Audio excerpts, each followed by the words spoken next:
Heading डाल लीजिएगा, single phase full wave rectifier DC drive control. हो गया? चलिए भाई ध्यान दीजिएगा, इसमें कितना आपका लगा हुआ है भैया? थायरिस्टर, 4 थायरिस्टर लगा हुआ है। हम यहां से कौन सी सप्लाई देंगे? तो यहां से हम एसी इनपुट पावर सप्लाई देंगे। तो ये हम क्या करेंगे, यहां से हम एसी इनपुट पावर सप्लाई इसके ऊपर भी इन के रूप में देंगे, ये कुछ इस तरह वाले।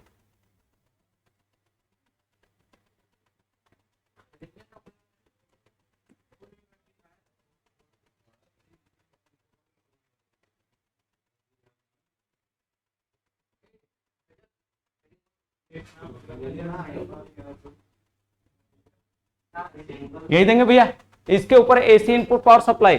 जब पॉजिटिव हाफ साइकिल जाएगी तो पॉजिटिव हाफ साइकिल की स्थिति में ये वाला सिरा किससे जुड़ेगा? प्लस से, और ये वाला सिरा किससे जुड़ेगा? माइनस से, जिसकी वजह से ये वाला जो पॉइंट है, ये वाला जो है ये प्लस से जुड़ेगा, ये वाला प्लस से जुड़ेगा, और ये वाला माइनस से जुड़ेगा, और ये वाला क्या होगा? माइनस से जुड़ेगा। जब ऐसा होगा तो इस स्थिति में जो हमारा थायरिस्टर T1 है ये किस बायसिंग होगा आपका? बोलो भैया, फॉरवर्ड बायसिंग होगा। जो हमारा T4 है ये किस बायसिंग होगा? फॉरवर्ड बायसिंग में। लेकिन T2 और T3 किस बायसिंग होगा? रिवर्स बायसिंग होगा। तो यहां पर हमारा T1 और जो हमारा T4 है ये किस में होंगे? ये फॉरवर्ड बायस में होंगे। जब ये फॉरवर्ड बायस में होंगे, और T2 T3 किस में होंगे? T2 और T3 रिवर्स बायस में होंगे। ये दोनों किस में होंगे? रिवर्स बायस में होंगे। जिसके कारण क्या होगा भैया? अरे भैया ये पी टाइप है, पी टाइप प्लस से जुड़ा है तो इसका दूसरा से माइनस से जुड़ेगा। ये आपका एन टाइप है, प्लस से जुड़ा है तो दूसरा से माइनस से जुड़ेगा, तो रिवर्स बायस। ये आपका एन टाइप है माइनस से, और पी टाइप किससे है? प्लस से, तो फॉरवर्ड बायस।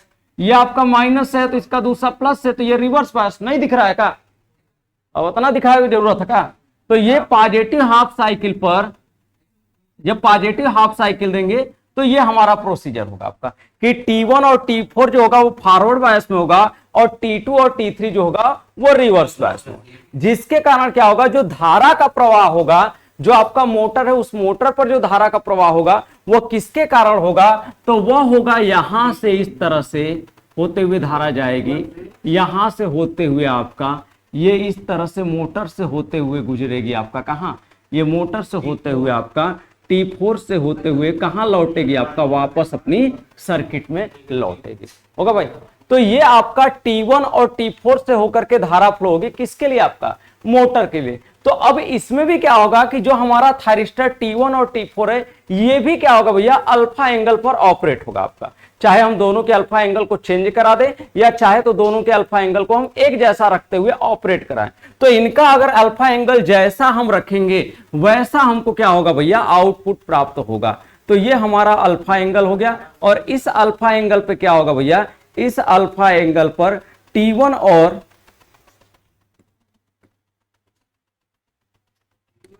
इस अल्फा एंगल पर T1 और T4 के कारण क्या होगा? आपको आउटपुट प्राप्त होगा।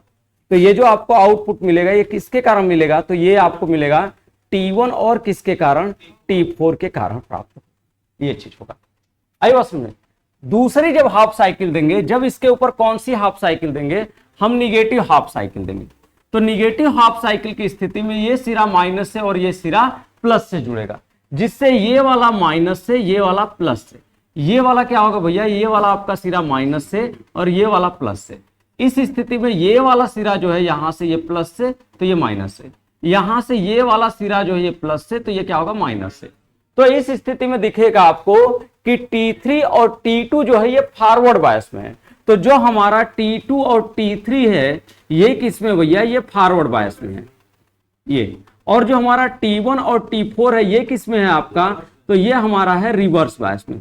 कब भैया? जब इसके ऊपर कौन सी साइकिल देंगे? निगेटिव हाफ साइकिल देंगे तब। तो निगेटिव हाफ साइकिल दी जाएगी तो जो हमारा T2 T3 फॉरवर्ड बायस में और T1 T4 रिवर्स बायस में होगा आपका। और जो धारा हमारी फ्लो करेगी मोटर के लिए, तो जैसे इसमें इस तरह से फ्लो की थी मोटर के लिए, ऐसे ही फ्लो किया था। तो जब यहां से आपकी धारा आएगी तो आप जानते हैं धारा हमेशा प्लस से माइनस फ्लो करती है। तो हमारी जो धारा होगी ये क्या होगी भैया? तो यहां पर आपका क्या हुआ है, ये जो धारा होगी यहां से चलेगी, और प्लस यही है ना भैया हमारा, ये प्लस है तो धारा यहां से चलेगी, ये यहां से होते हुए यही जाएगा ना आपको भैया, ये प्लस है और ये माइनस है, तो यहां से होते हुए इस तरह से इस मोटर के अंदर प्रवेश करेगी। तो क्या धारा की दिशा वही है या धारा की दिशा बदल गई? तो धारा की दिशा वही है, तो जिसकी वजह से जो हमारी साइकिल का वेव प्राप्त होगा वो उसी डायरेक्शन में मिलेगा जिस डायरेक्शन में पहले मिला था आपका। तो यही धारा क्या होगी, यही धारा यहां से होते हुए क्या होगी भैया, यहां से होते हुए इस तरह से ये T2 से होते हुए वापस अपनी सर्किट में लौट जाएगी आपका। तो यहां पर जो हमको मिलेगा, तो ये भी आपका क्या भैया, ये भी अल्फा एंगल के बाद ही आपको साइकिल प्राप्त होगी। ये वाली भी वैल्यू जो है ये आपका अल्फा एंगल के बाद वाली साइकिल ही आउटपुट पर क्या होगी भैया, आपको प्राप्त होगी। कहां भैया, ये निगेटिव साइकिल पर T2 T3 फॉरवर्ड में है ना, तो T2 T3 के कारण तो मिलेगा ना, लेकिन T2 T3 के कारण भी मिलेगा तो ये अल्फा एंगल के बाद वाला ही मान मिलेगा। तो यहां से यहां तक का जो मान होगा इसमें भी आपको प्राप्त नहीं होता है आपका। तो ये वाला जो होता है आपका, इस वाले में भी जो हमारी मोटर है, इस मोटर में क्या होता है भैया कि ये वाली जो वैल्यू है ये वैल्यू हमको प्राप्त नहीं हो पाती है। और इसी तरह से फिर अगर अगली साइकिल दे पॉजिटिव हाफ साइकिल, तो फिर पॉजिटिव हाफ साइकिल पर क्या होगा भैया, ये अल्फा एंगल तक वैल्यू नहीं मिलेगी, इस अल्फा एंगल के पश्चात वैल्यू क्या होगी, आपको आउटपुट पर प्राप्त होगी। फिर इसी तरह से ये निगेटिव साइकिल आएगी, तो इस निगेटिव साइकिल में फिर अल्फा एंगल तक ये वैल्यू प्राप्त नहीं होगी, और फिर अल्फा एंगल के बाद ये वैल्यू आपको मिलेगी।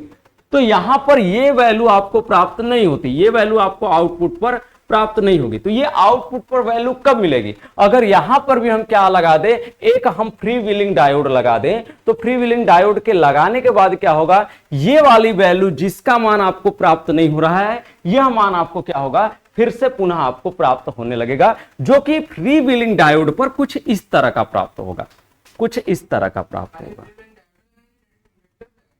अरे वही कुछ इस तरह का प्राप्त होगा, ये मान कुछ इस तरह वाला मिलेगा। यानी यहां से यहां तक जो मान है, ये वाला जो घटता हुआ मान है, तो फ्री व्हीलिंग डायोड की कंडीशन में ये मान कुछ इस तरह से आएगा लौट के, यही फिर यहां से यहां तक जाएगा, तो यहां से मान घट रहा है तो यही मान प्रदान कर देगा, तो कुछ इस तरह से मिलेगा।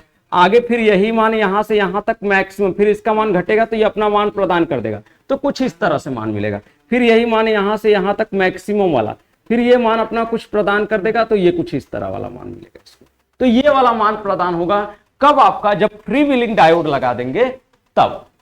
तो ऐसा होता है आपका किसमें, ये आपका प्रोसीजर होगा जो आपका डीसी मोटर का फुल वेव के लिए कंट्रोल है, उसमें यह मान क्या होगा, आपको प्राप्त होगा।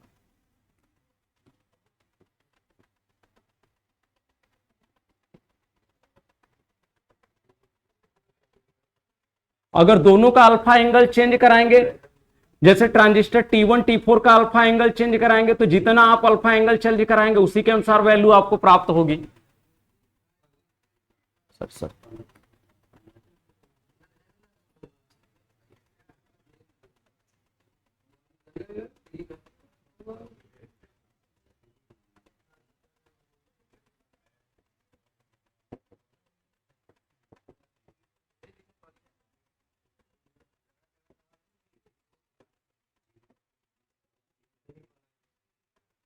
तो लिखेगा इसमें, ए भैया लिखेगा इसमें,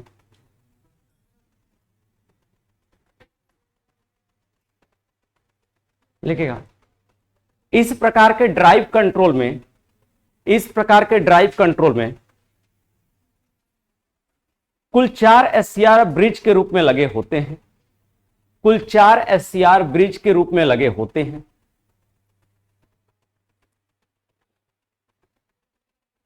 कुल 4 एससीआर ब्रिज के रूप में लगे होते हैं, कुल 4 एससीआर ब्रिज के रूप में लगे होते हैं। जब पॉजिटिव हाफ साइकिल दी जाती है, जब पॉजिटिव हाफ साइकिल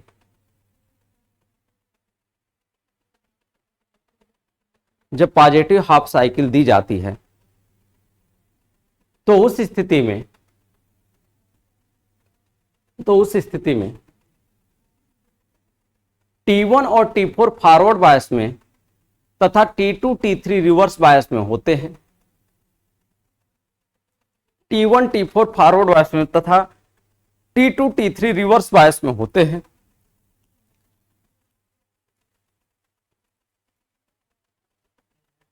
जिससे T1 व T4 के कारण, जिससे T1 व T4 के कारण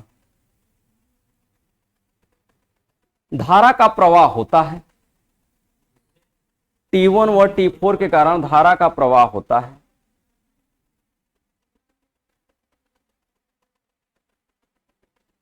T1 व T4 के कारण धारा का प्रवाह होता है। हो गया भैया, आगे लिखेगा।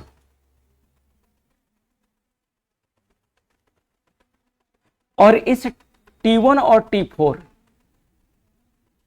में अल्फा एंगल का मान जितना बड़ा होगा, और इस T1 व T4 में अल्फा एंगल का मान जितना बड़ा होगा, T1 व T4 में अल्फा एंगल का मान जितना बड़ा होगा, उतना ही वोल्टेज कम प्राप्त होगा, उतना ही वोल्टेज कम प्राप्त होगा।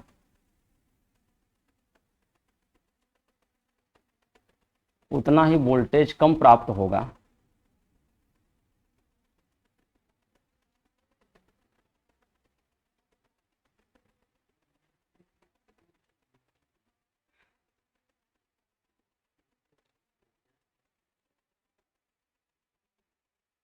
हो गया, उतना ही वोल्टेज कम प्राप्त होगा जब निगेटिव हाफ साइकिल दी जाती है।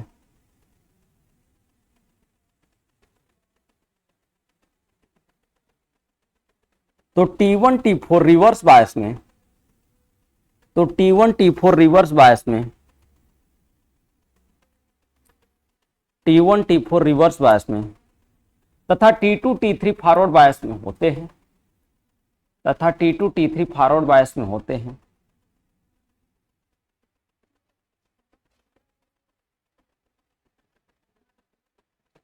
जिससे T2 T3 के कारण, T2 T3 के कारण धारा का प्रवाह होता है।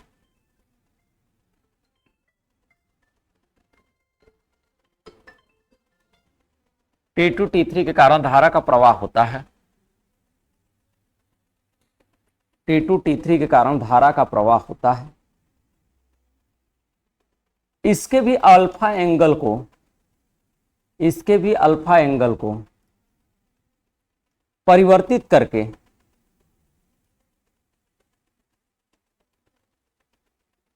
वोल्टेज के मान को कंट्रोल किया जा सकता है।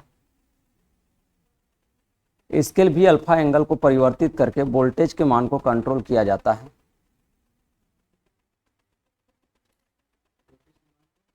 कंट्रोल किया जाता है। और इस प्रकार के फुल वेव रेक्टिफायर का speed regulation, full wave rectifier के मोटर का स्पीड रेगुलेशन, हाँ, इस प्रकार के फुल वेव रेक्टिफायर के मोटर का स्पीड रेगुलेशन, का speed regulation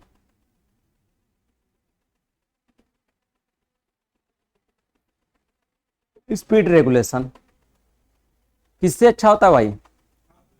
half wave drive से अच्छा होता है। हाफ वेव ड्राइव से अच्छा होता है।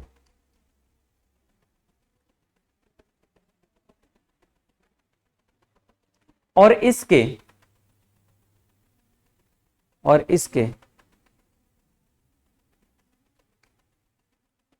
स्पीड रेगुलेशन को अच्छा बनाने के लिए फ्री व्हीलिंग डायोड का प्रयोग किया जाता है।